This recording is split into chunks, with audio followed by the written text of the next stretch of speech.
Today is day 54 of 100 Random Acts of Kindness. It's kind of been a long day. I had an MRI booked for 12:20 and we didn't get out of there for about 4 hours. It should have been an MRI on my kind of organs from here down, and then I asked if we could add a brain while I was in there, if we could do my brain too, just for a variety of reasons. And I got in there and I had the EMLA on my arm for the contrast, and they knew nothing about contrast. Our paperwork says no contrast. It's a really long backstory that I won't get into, but so the tech came out and was trying to explain it to me, and then this guy, I think her supervisor, appeared out of nowhere. He was an absolute bully. Thank God I had somebody with me who could kind of even listen to what I was being told, and he was very, well, you're either going to have to cancel it or this is what you get. Like, very condescending. And I confirmed with Hannah that I was talking like this the whole time. I don't like confrontation, so I try not to start it. So at one point I said, you seem to be getting quite angry. Like, is there something going on that I don't know? And, you know, I often think with people like that, like, I'm sitting here, this is a life or death. If I don't get this scan done today, I won't know about treatment on Wednesday. And I can't prolong treatment, so I'm sorry this doesn't fit into your schedule and that I need to make a phone call, but this is life or death.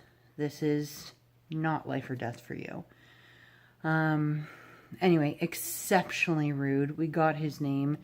What do? Do I call and make a complaint and then have to deal with him in 8 weeks again?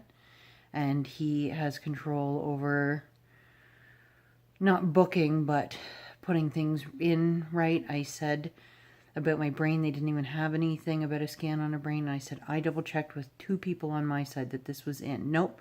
When I got there, I even asked the guy who checked me in, I said, can you just double check that there's something about my brain on there? He came back 30 seconds later and said, yep, it's there. So we get to the back and ask about my brain, and he says, no, there's nothing else, the supervisor. And then I said, oh, I asked the gentleman at the front, and he said that it was there. And he went, yeah, and that's why he's a clerk. Like, this is how this professional spoke. And lo and behold, the clerk is the one who found the brain thing in the end. So, buddy just, I don't know, didn't want to work hard that day. He was out of there by 1:30 or 2 o'clock for a long weekend. I don't know. I don't know what that was about, but I seem to run into that a lot. People who are just quite on their high horse because they run an MRI, which is a very important job, don't get me wrong. But don't treat me like I'm the scum of the earth because you think you're on some pedestal when I'm doing all I can not to burst into tears at every moment, including knowing I'm about to have an MRI to see if my cancer's stable, knowing I'm about to get an IV, and knowing that on my side, through and through, everybody keeps telling me, no, it's all of your organs with contrast. And that's not what, this is the second time this has happened where I show up for an MRI and I'm told it's something different. And I have no rights. That has been made clear to me through and through, that this is not something that I can fix. You get in that machine or it's canceled. Second time this has happened. And second time that I've been right. So that is getting old really fast. And it just adds to an already very stressful situation. On to the random act of kindness. I was talking recently with somebody about going through something difficult, and in the end people being there and sending cards and sending texts and sending condolences, and then it kind of drops off. And I mean, if we continually sent texts and cards and everything for the rest of everybody's life, that's all we would be doing, because everybody goes through hard stuff different times of their lives. So I get that, but I experienced that too after chemo. When chemo started, there was like this huge influx of like cards and wonderful things, and then once chemo was over, it was kind of like, well, she's through that now. Meanwhile, when treatment ended, it was like, oh God, who am I now? You know, like, where does cancer fit into my life now? And it was it has always been from that point very, very challenging. And so I've got a few staples in my life who continually send me cards. And it really does make a difference. I love getting cards in the mail. I keep every card that I ever get. I know some people think, like, oh, just email it to them and then there's no, they're just going to throw the card out anyway. I do not. I keep every single card. My parents send me cards. My Aunt Janet sends me cards. Some of Mom's coworkers send me cards. Leah and Hannah send me cards. Johanna sends me cards. Heather periodically sends me cards. It's just such a feel-good thing to open a card knowing that somebody thought of you enough to write down anything. I don't care what it says.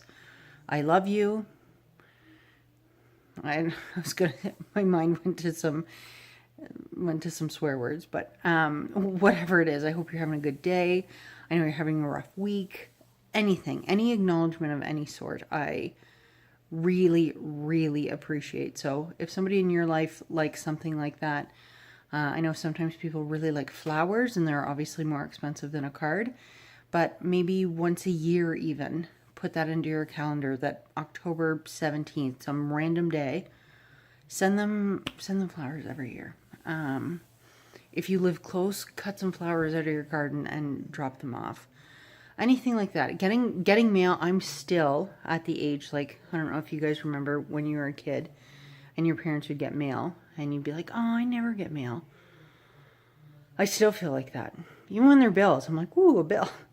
And I say that, not that I enjoy paying bills, but I pay most of my stuff online, or I try to, and then get the bill in the mail, to put it in my filing cabinet because I keep track of it for all budgeting and stuff. But I still do love getting mail, so it doesn't really matter what it is.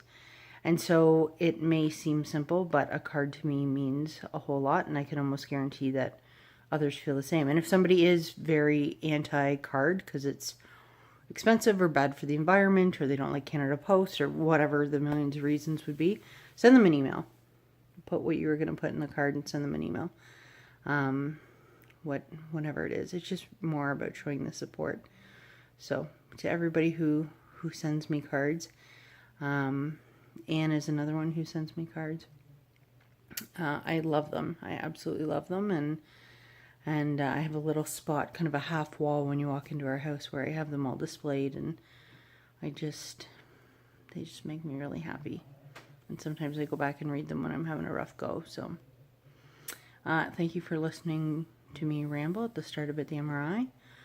Again, tomorrow's a new day. I'm just so afraid that next week they're going to say, well, you have to go in for another MRI because that one didn't have contrast. And I made that point today, and I understand the tech's position, not the supervisor. He was not a nice person. But the other woman that I was dealing with, she said, we can't do something that we don't have the orders to do. I get that. I've worked in a pharmacy. I totally get that. They can't just say, change something because of what I'm saying should be done. That is not my argument. My argument was, give me some time to contact a few people on my side because this needs to be done. And that was not okay. Like, how dare you question what this paperwork says? I'm like, well, this is, there were a few things. Well, you're here because you consented to a study. And I just looked blankly like, well, no shit.